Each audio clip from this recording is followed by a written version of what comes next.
បាទសូមជម្រាបសួរលោកគ្រូខ្ញុំនឹងធ្វើវីដេអូខ្លីមួយពាក់ព័ន្ធជាមួយនឹងបញ្ជីឈ្មោះសិស្សដែលមិនមាននៅក្នុងប្រព័ន្ធនៅក្នុង dashboard ដើម្បីប្រឡង app មួយ Edtech ជាមួយនឹងបណ្ដាសិស្សដទៃអញ្ចឹងទីមួយគឺលោកគ្រូចូលទៅតាមរយៈ dashboard ឬក៏ app នៃការប្រឡងនឹងមកគឺយើងសាញ in វានឹងលោតទំព័របែបនេះអញ្ចឹងលោកគ្រូ scroll មើលរកពាក្យនៅខាងស្ដាំដៃពាក្យថាសិស្សបាទហើយយកពាក្យថាសិស្សនេះមក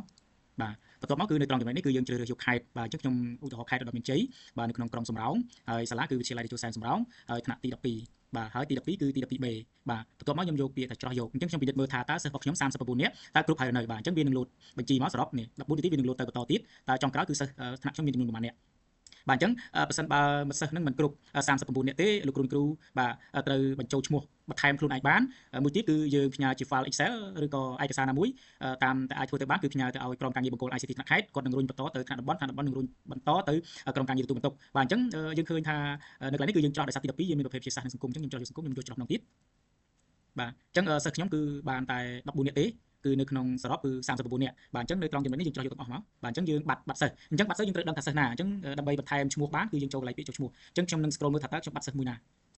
បាទអញ្ចឹងខ្ញុំឧទាហរណ៍មួយខ្ញុំបាត់ឈ្មោះសិស្សមុនសូនីតាចុះបាទអញ្ចឹងយើងចូលទៅត្រង់ចំណុចនេះចុះឈ្មោះសិស្សយើងជ្រើសរើសយកខេត្តបាទខេត្តយើងខេត្តឧត្តរមានជ័យបាទជ្រើសរើសយកក្រុងស្រុកសាលាស្ថិតនៅក្នុងចំណុចឲ្យក្រុងស្រុកតមកគឺជ្រើសរើសយកសាលារៀនបាទជ្រើសរើសយកថ្នាក់ទី12បាទគាត់សិស្សទី12អញ្ចឹងគាត់តកូលមុនបាទដាក់មកមុនបាទមុនបាទសូនីតាខ្ញុំមកបាទហើយយើងជ្រើសថ្ងៃខែឆ្នាំកំណត់របស់គាត់អញ្ចឹងយើងមានឈ្មោះគាត់ស្រេច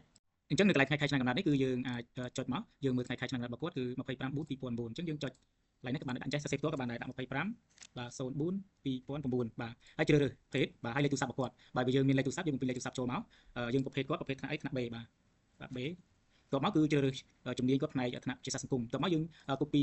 ID របស់គាត់បាទយកមកផាសមកបាទហើយលេខទូរស័ព្ទយើងអាចរកតាមរយៈ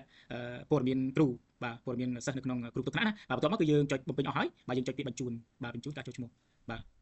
អញ្ចឹងយើងចុចវាទៅចឹងរងចាំសេវាអ៊ីនធឺណិតវាធ្វើការប្រែប្រួលឲ្យយើងបើន័យថាយើងខ្វះលេខទូរស័ព្ទអញ្ចឹងយើងត្រូវរកលេខទូរស័ព្ទបាទអញ្ចឹងខ្ញុំដាក់លេខទូរស័ព្ទចូលគ្រប់ហើយយើងចុចពាក្យការបញ្ជូនទៅបាទ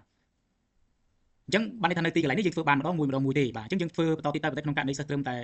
ម្នាក់ពីរនាក់ឬក៏ត្រឹមតែ10នាក់យើងពុំចាំបាច់ឲ្យក្រុមការងារជួយទេយើងអាចធ្វើដោយខ្លួនឯងបាននៅកន្លែងនេះគឺមិនសំដៅតែបង្គោល ICT ប្រចាំសាលាធ្វើទេគ្រូបន្ទប់ថ្នាក់បាទធ្វើរៀងៗខ្លួនក៏បានដែរបើសិស្សគាត់មានតែ3នាក់គាត់ពេញ3នាក់មកបើសិស្សមាន10នាក់គាត់ធ្វើកន្លែងនេះគឺ10ដងមកបាទក៏ប៉ុន្តែបើសិនជាសិស្សច្រើនមួយកម្រិតអីចឹងយើងធ្វើជាទម្រង់ Google Sheet ពីបង្គោលជូនទៅឲ្យក្រុមការងារទៅនឹងមានឈ្មោះហើយអញ្ចឹងបន្ទាប់មកគឺយើងធ្វើការ